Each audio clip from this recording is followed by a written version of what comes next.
তারপরেও আর নেই কিল্লায় এই সংসার বিভাগী হয়ে গেল, কিল্লায় সংসার সারি দিয়েই লাগাচ্ছে কিল্লায় আনে সংসার ভালো লাগে।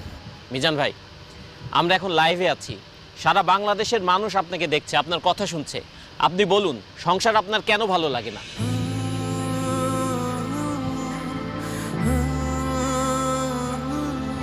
আমি যখন অনেক ছোট স্কুলে পড়ি, তখন আমার মা বাবা, স্কুলের শিক্ষক সবাই আমাকে বলেছেন, সুন্দরভাবে পড়াশোনা করো, পরীক্ষায় ভালো রেজাল্ট করো, তাহলে জীবনে সুখ আসবে।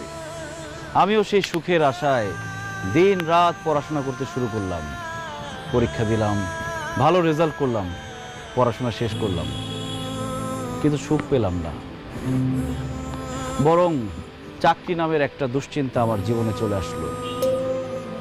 সবাই বলতে শুরু করলো, যদি ভালো চাকরি পাও তাহলে জীবনে সুখ।